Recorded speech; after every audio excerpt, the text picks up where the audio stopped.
पहिली पहल संस्थेच्या संस्थापिका आदरणीय नीतू सिंग मॅडम यांनी पहिली पहल संस्थेच्या माध्यमातून अनेक सामाजिक आणि शैक्षणिक उपक्रम राबवले आहेत. शैक्षणिक उपक्रम राबवत असताना त्यांचा अनेक वस्त्यांशी संबंध आला. या वस्त्यात राहणारी मुले, त्यांचे पालक ह्यांचा विश्वास त्यांनी जिंकून त्या मुलांना आज एक चांगलं शिक्षण देत आहेत आणि स्वतःच्या पायावर उभे राहण्याची भरारी देत आहेत. पहिली पहल ह्या संस्थेचा उद्देशच असा आहे की एकही मुलगा शिक्षणापासून वंचित राहू नये आणि मॅडमला समाजाकडून सरकारकडून एकच मागणं आहे की पहिली पहल संस्था जे कार्य करत आहे त्या कार्यामध्ये त्यांनी सहभाग घ्यावा. आणि मॅडमचा हा जीवन प्रवास आज आपण महाराष्ट्र 24 तासच्या टॉक शोच्या माध्यमातून प्रेक्षकांच्या समोर आणला आहे.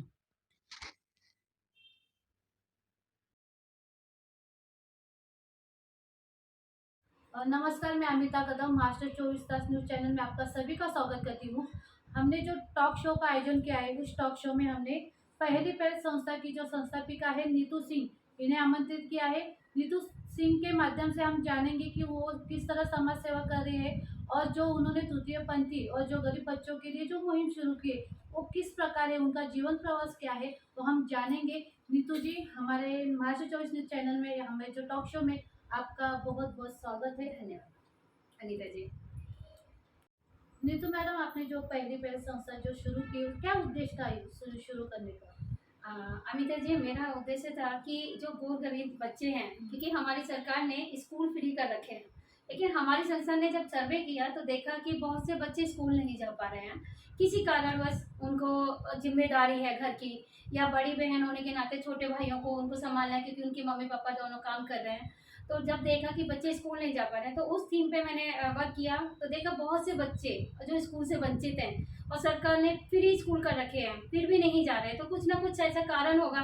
तो उस कारण की तह पे गई कि ठीक है, स्कूल आपके पास चलकर आ रहा है। उस मुहिम पे मैंने इस पहली पहल का काम किया और पहली पहल का उद्देश्य है सभी बच्चों को शिक्षा देना, जिससे कि एक बच्चे को भी अगर हमने क्राइम से बचा लिया, क्योंकि शिक्षा से वंचित होते हैं बच्चे तो वो नशाखोरी में और क्रिमिनल हो जाते हैं।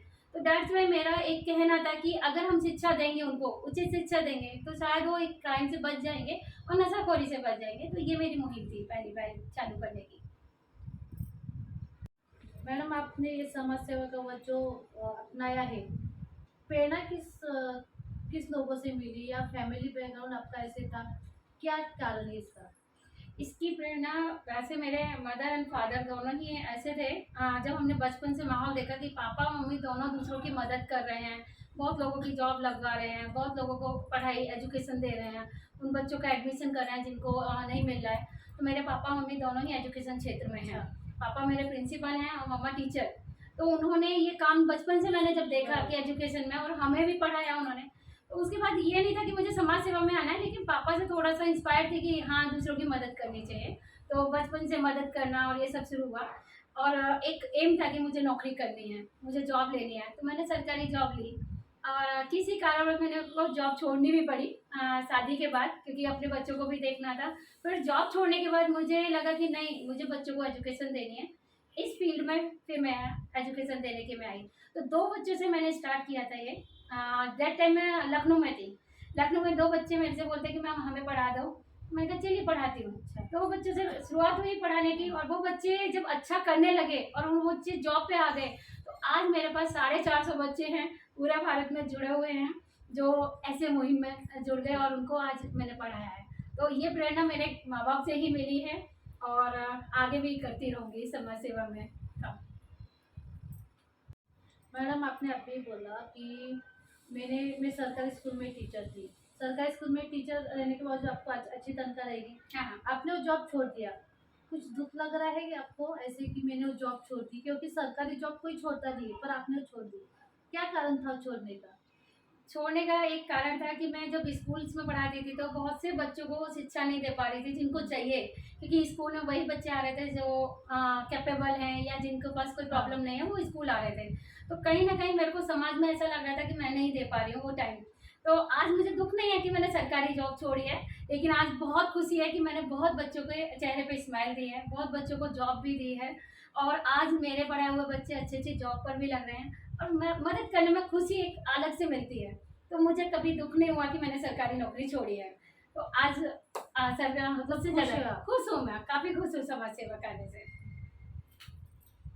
मैडम ये पहली पहल जो संस्था आपने शुरू की, उसका पहला जो उद्गम स्थान था, कहाँ से शुरू हो गया और कहाँ है वो संस्था?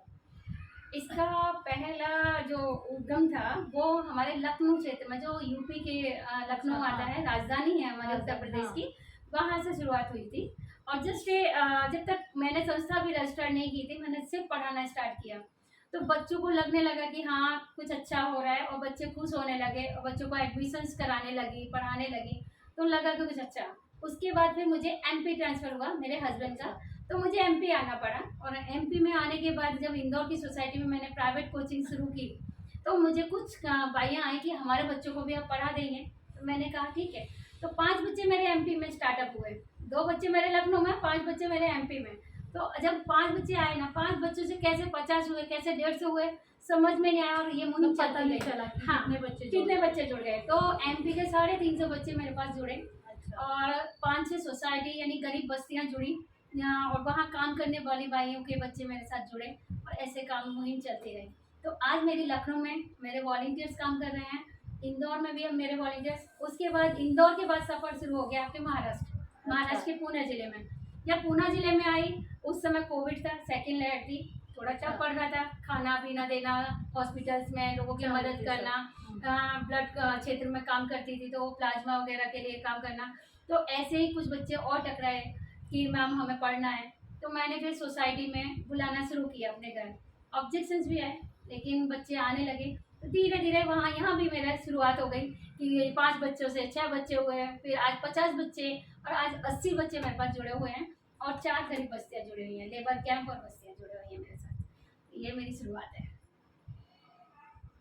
मैडम आपने जो समाज सेवा का वर्क जो अपनाया, ये समाज सेवा करते समय आपको कुछ समस्या का सामना करना पड़ा? अमिता जी, आप जब कुछ मुहिम चालू करते हो तो कहीं ना कहीं समाज सेवा में आपको प्रॉब्लम्स आती हैं, हर्डल्स आते हैं, लेकिन एक जज्बात होता है ना कि आपको जो करना है वो ठान लिया है तो आप करके रहेंगे। ऐसे मेरे को काफ़ी चीज़ें आई, लाइक दैट मैं आपके इंदौर में ही जब मैंने शुरुआत करी थी, तो सोसाइटीज़ का ऑब्जेक्शन आने लगा कि आप इन बच्चों को बुलाती हो, ये बच्चे चोरी करेंगे, ये करेंगे। तो उनसे गारंटी मैं लेती थी कि नहीं, अगर कुछ भी चोरी होता है तो मेरी गारंटी है। फिर भी हमें 1 साल के अंदर उसको छोड़ना पड़ा, उस क्लासेस को।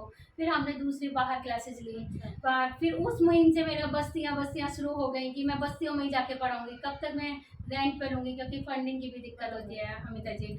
आप काम तो कर लो, समाज सेवा के लिए कोई फंड नहीं देता, कोई पैसा नहीं देता, अपना ही पैसा लगाना पड़ता है। तो जब मैंने पैसा लगाना शुरू किया तो एक सोसाइटी, चलो मेरे को हॉल मिला था, तो वहाँ आके सब बच्चे पढ़ रहे थे।